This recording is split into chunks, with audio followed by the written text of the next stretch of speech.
Well, hello everybody, this is Folks RS here, Arcade USA. I'm at another home arcade out here in California. And this arcade belongs to a friend of mine, Nurmix, from the Retro Gaming Roundup forums. That would be me. That'd be him. He also does a podcast of his own. It just got started. It's called the Intellivisionaries podcast. I'll have a link to that podcast in my show notes if you're interested in hearing anything about the Intellivision. But anyway, back to the home arcade. So, Nurmix, what got you interested in building an arcade? Well, I have a lot of friends who have them, and I always wanted to have one myself, but I never really thought I had the space or the means to kind of make it happen. I mean, I've had MAME and things like that, but it wasn't quite the same. So I kind of lucked into these games.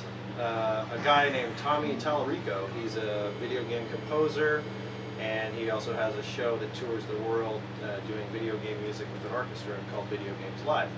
I met him at Classic Gaming Expo, and we started talking. Turns out we're both Intellivision fans, and he invited me down to a party at his place. My wife and I went. We didn't know anybody really, but it was a lot of interesting video game people.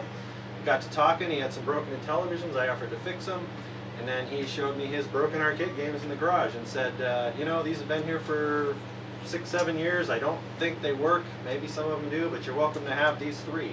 And the three that he pointed out was Satan's Hollow, Elevator Action, and Fort Cosmos.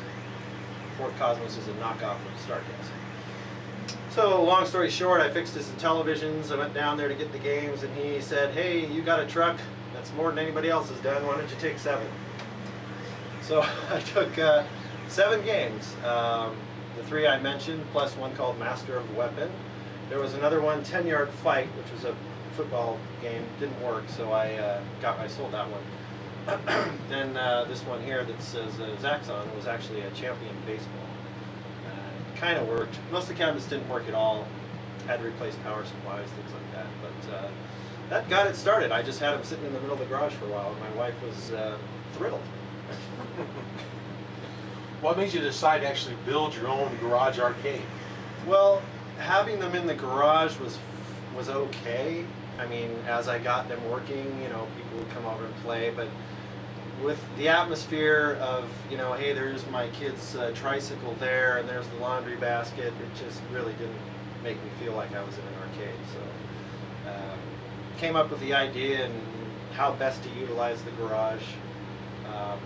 Had some help putting up a wall about midway through the garage, and then the rest of the stuff I just did as I had time, the painting and the decorating and all of that. How long did it take you to construct the arcade? I'd say to get it to where it is now, about a year.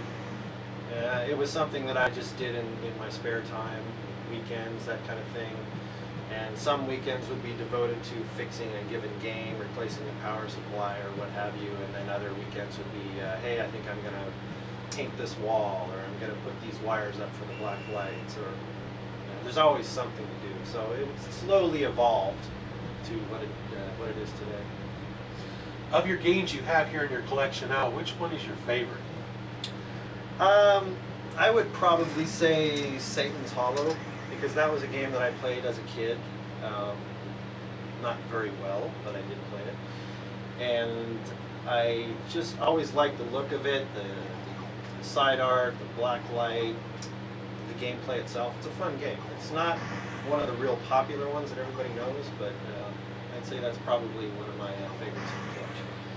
What are your future plans for your arcade room here? Well, is my wife listening or not? Ideally, well, I have some games that are probably going to be coming in, and other games might be leaving.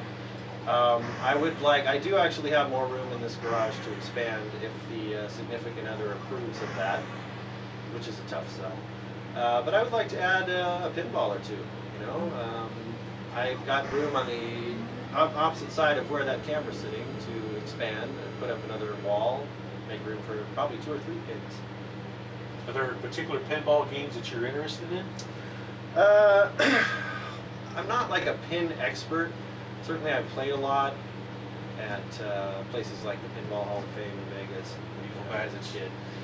Yeah, I don't want to spend many multiple $1,000s to get that. So I don't know, like Creature from the Black Lagoon. I always Oh. thought that was kind of had a cool look. Certainly, I like the South Park Okay. because of the IP. It's just a funny property. Maybe one of the Star Trek, the Next Generation. That's kind of a cool machine. Oh, it is. But honestly, it's going to take some thinking because do I want to go into these 1970s electromechanicals that I don't really know much about, or do I want the solid state? The more modern you get, the more expensive it gets. So Yes. I think it's going to come down to finding a pinball that's convenient to get, in good shape, and within my budget, and that'll be the pinball that I choose.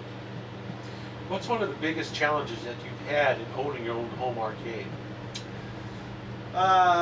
Probably having enough time to enjoy it with the family and the business and now the podcast and other projects.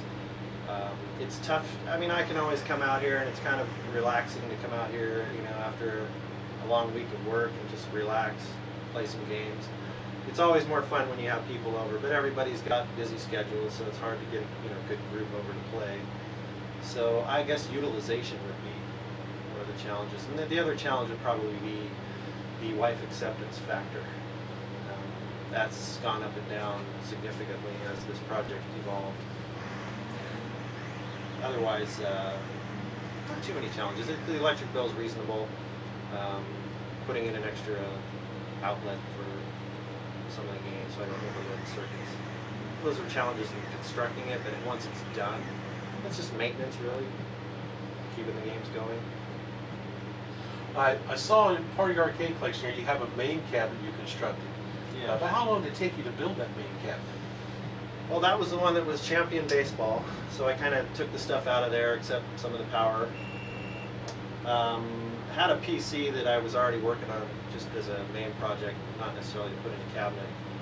So getting that with the video card, so it works with the arcade monitor that's in there, all the control panel. It was a slow process, but I would say probably a good maybe 5 months or something, just when I'm working on it as time permitted.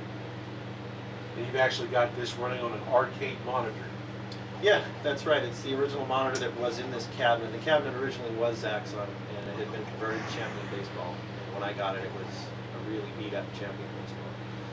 So I just redid the control panel, obviously the PC, the wiring. I still need to do some finishing work on the cabinet and new T-molding. Otherwise, it's fully functional.